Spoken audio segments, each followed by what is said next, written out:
double down on some picks. Primetime picks. The listeners hit another tie, and that put me ahead of them for second place. Brandon went 3-2 last week, super consistent. You know, he's been 3-2 every week except one, where he was 2-1 or 2-3.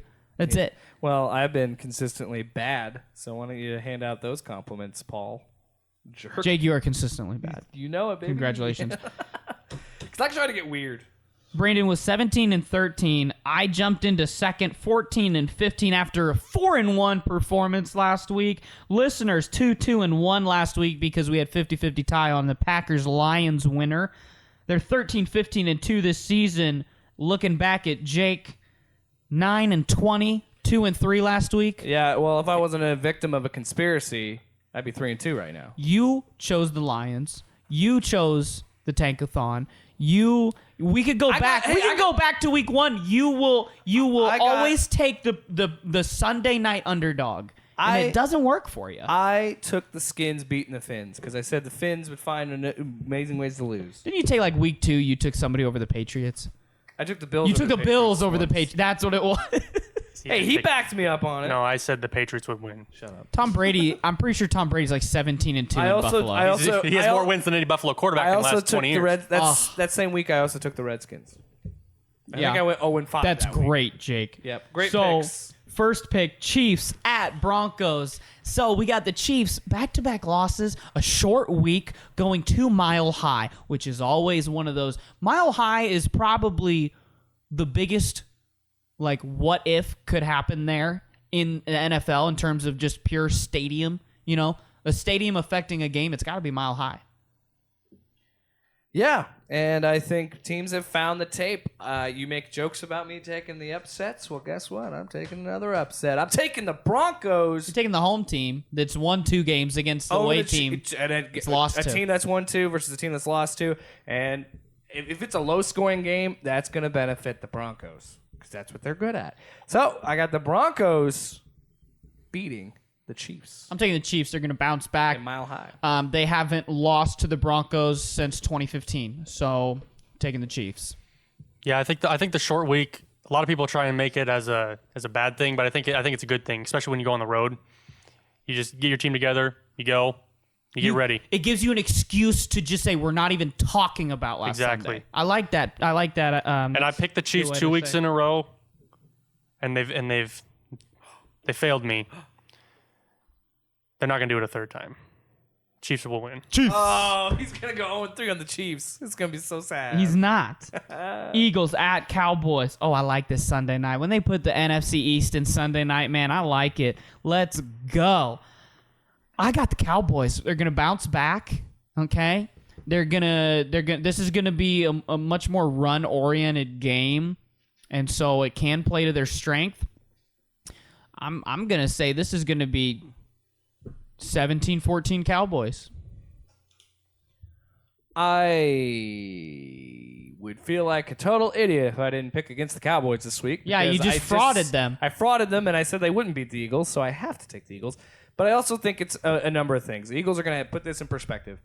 It's a chance to take a lead in the division, and they're going to be really pissed off because of their performance against the Vikings, and I think this is still a good football team. Unlike the Cowboys, who have just shown me time and time again they're not a well-coached team, I don't know about that. They had the one loss early on against the Falcons that looks bad, but other times, pretty good football teams that they've lost to. They also beat the Packers a couple weeks ago. I believe in the Eagles. They're taking it out the Cowboys. I think I've got to agree with Jake here. I think I'm going with the Philadelphia Eagles in Arlington. Amari Cooper is questionable to play with his hamstring or his quad injury. Randall Cobb breakout game. If they're gonna rely on Zeke, they're going against that mean front seven of Philly. Right. I think very big. They very might be. tough. I think they're top 5 against the run this year. As long as Cox is still there, there will always be a dominant defensive line. And I think Carson Wentz finds a way to get it done. Interesting, Mr. Shields on Sunday night. We'll see how he does. Usually not too good in primetime games because he gets injured before he gets to them. If he gets hurt, it'll be different. But We'll see. Final primetime game of the week: Patriots at Jets. Can I just pencil this in?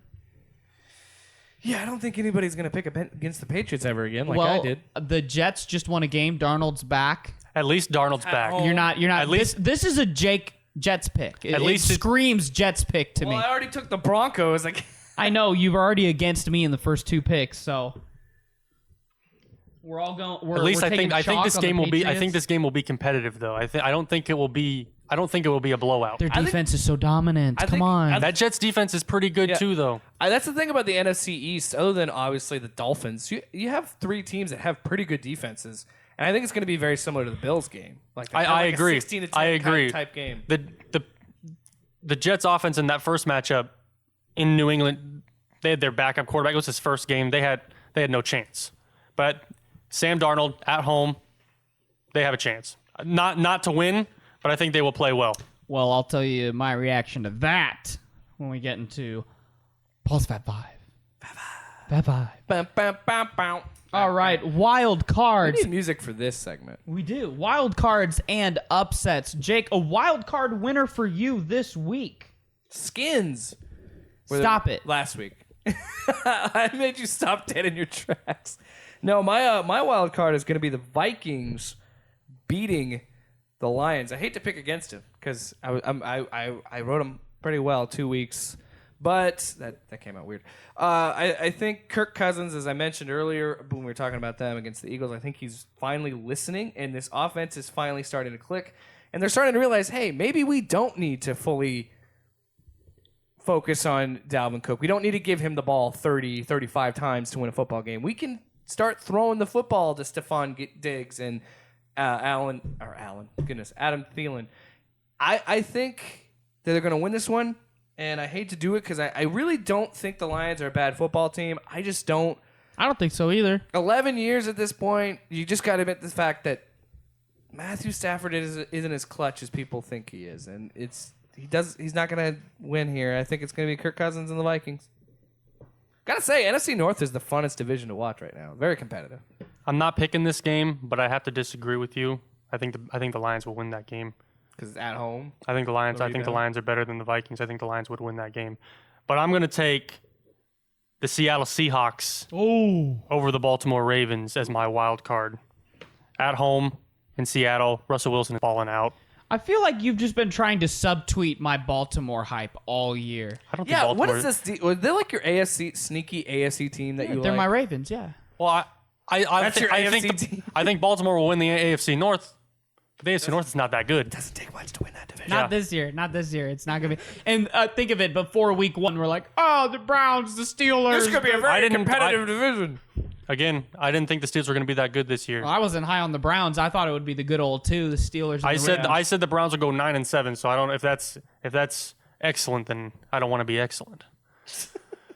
I don't want to be 9-7. What's the San Francisco Giants thing I see here? That was on CBS Sports, and so I a kept it typo. on. I kept it on there because when I copied it over with the betting lines, it said on the CBS. It said on CBS Sports website. It said San Francisco Giants at Washington Redskins. So the Redskins are a 10-point favorite?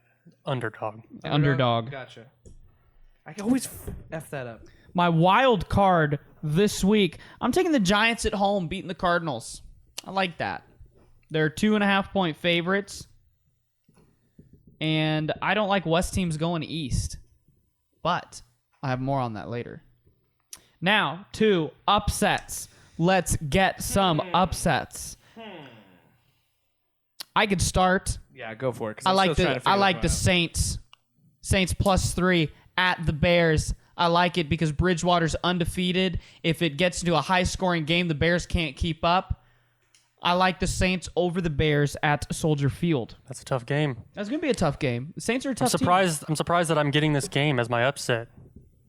I didn't know that they would be underdogs 2 weeks in a row. They're underdogs. Houston Texans Yeah, that is shocking. as a 1-point dog Yeah. at Indianapolis. I'm gonna take Houston. I like that pick. No, that's a good one. This pick will shock you. But I will take the football gremlin. And the Raiders. I'm gonna pull your mic. over the Packers in Lambeau. The upset of the year is happening this week. I'm taking the Raiders over the Packers. This guy, man, I don't know what he's smoking, but that must be some good stuff because he's out of his mind. I tell you, man. I tell you, man. I am 9-20. I got nothing to lose, baby. You are already trying to shoot the moon. Take it. Write it down. It has been written. Therefore, it is set in stone. Therefore, it is.